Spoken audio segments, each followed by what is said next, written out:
thereby bringing stability to an unstable world. In short, their purpose was to restore and preserve balance. This remains the purpose of the Bretton Woods institutions. Yet everywhere we look across the international system today, we see imbalance. The good news, it doesn't have to be this way. That's why the United States is taking action now to rebalance global commerce. For decades, successive administrations relied on faulty assumptions that our trading partners would implement policies that would drive a balanced global economy. Of large and persistent imbalances is not sustainable. It is not sustainable for the United States, and ultimately, it is not sustainable for other economies. More than 100 countries have approached us, wanting to help rebalance global trade. These countries have responded openly and positively to the President's actions to create a more balanced international system. We are engaged in meaningful discussions and look forward to talking with others. China can start by moving its economy away from export overcapacity and towards supporting its own consumers and domestic demand. Such a shift would help with global rebalancing that the world desperately needs. These encourage excess savings, which holds back private sector-led growth. Others keep wages artificially depressed, which also suppresses growth.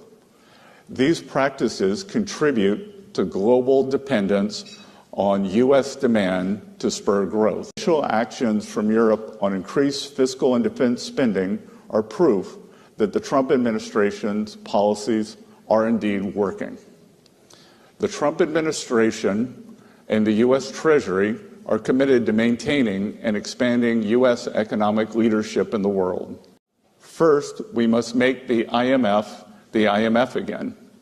The IMF's mission is to promote international monetary cooperation, facilitate the balanced growth of international trade, encourage economic growth, and discourage harmful policies like competitive exchange rate depreciation. If markets fail, the IMF steps in and makes resources available.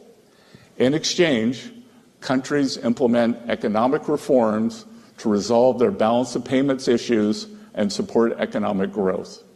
The reform is a fitting example. I was in Argentina earlier this month to demonstrate the United States' support for the IMF efforts to help the country reset financially. The country is making real progress toward meeting financial benchmarks, but not every country is so deserving. The IMF must hold countries accountable for implementing economic reforms, and sometimes the IMF needs to say no. But the bank, like the IMF, has strayed in certain respects from its initial mission. The bank should no longer expect blank checks for vapid, buzzword-centric marketing accompanied by half-hearted commitments to reform. Help manage the intermittency of wind and solar. The history of humanity teaches a simple lesson. Energy abundance sparks economic abundance. Increasing energy access, the World Bank can use its resources more effectively by starting to apply its graduation policy. This would allow the bank to focus on lending to poorer, less creditworthy countries, private markets. It also disincentivizes countries' efforts to move away from dependency on the World Bank and toward job-rich, private sector-led growth. Going forward, the bank must set firm graduation timelines for countries that have long since met the graduation criteria. If China wants to play a role in the global economy commensurate with its actual importance, then the country needs to graduate up. We welcome that. I wish to send a strong, and I emphasize strong, message about procurement policies as regards Ukraine. No one who financed or supplied the Russian war machine will be eligible for funds earmarked for Ukraine's reconstruction. No one. I wish to be clear.